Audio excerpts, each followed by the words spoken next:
గాంధీ ప్రభుత్వ hospital 4 private medical షాపుల PYL రాష్ట్ర అధ్యక్షులు కెఎస్ ప్రదీప్, పీఓడబ్ల్యూ రాష్ట్ర అధ్యక్షులు D Swaroopa, PYL greater Hyderabad కార్యదర్శి BS Krishna, POW greater Hyderabad అధ్యక్షులు లక్ష్మీబాయి, నాయకులు బంగారి శ్రీనివాస్, దేవరాజ్ పాల్గొన్నారు.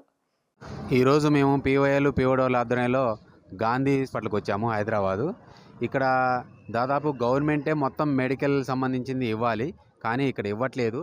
దీని సందర్భంగా చూస్తే చాలా వరకు మీరు బయట తెచ్చుకోండి అంటున్నారు.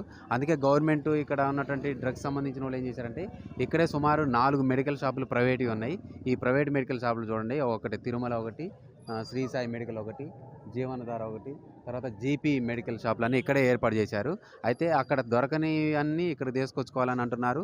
ఇక్కడ తీసుకొచ్చే క్రమంలో కూడా చాలామంది బిల్లులు కూడా ఇవ్వట్లేదు. యాక్చువల్లీ ఇక్కడ బయట మెడికల్ షాపుల కంటే ఇక్కడ ఉన్న ప్రైవేట్ మెడికల్ షాపులు ఒక 20% తక్కువకే ఇవ్వాలి, కానీ తక్కువకి ఇవ్వట్లేదు, బిల్లులు కూడా ఇవ్వట్లేదు. అంటే ఎంత తీసుకుంటున్నారు అనేది కూడా తెలియట్లేదు.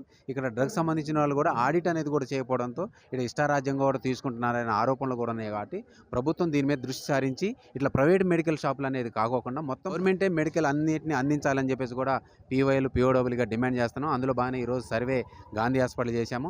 సూపరింటెండెంట్ గారిని కానీ అట్లనే మెడికల్ ఇన్ఛార్జి వారిని కూడా కలిశాము. మొత్తం మెడికల్ షాపులలో మొత్తం కూడా ఇవ్వలేని పరిస్థితిలో ఉంది. కాబట్టి ప్రభుత్వం ముందే అంచనా వేసి ఎంత మెడికల్ కావాలో అంత ప్రభుత్వం అందుబాటులో ఇవ్వాలని చెప్పేసి కూడా డిమాండ్ చేస్తాను. లేని ఏడల రాష్ట్ర వ్యాప్తంగా ఆందోళన భాగంగా గాంధీ మెడికల్ సంబంధించిన హాస్పిటల్ ముందు కూడా ధర్నా చేస్తామని ఈ సందర్భంగా హెచ్చరిస్తామని.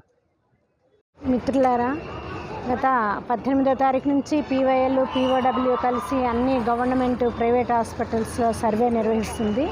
అయితే హాస్పిటల్స్లో బెటర్ కండిషన్స్ ఉన్నప్పుడు కూడా పేదలకు పూర్తిగా మందులు ఉచితంగా దొరకలేదనేది ఒకటి అర్థమవుతుంది.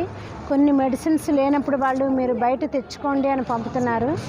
బయట మందులకి అంటే హాస్పిటల్ తాలూకా నియంత్రణ లేదు. బయట షాపుల మీద హాస్పిటల్ నియంత్రణ, సూపర్విజన్, చెక్ ఉండాలని, మందులు ఏ ధరలకు అమ్ముతున్నారో అసలు ఆ మందులకు వాళ్ళు రసీదులు ఇస్తున్నారా లేదా, ఇదన్నీ హాస్పిటల్ నియంత్రణలోకి రావాలని మేము డిమాండ్ చేస్తున్నాం.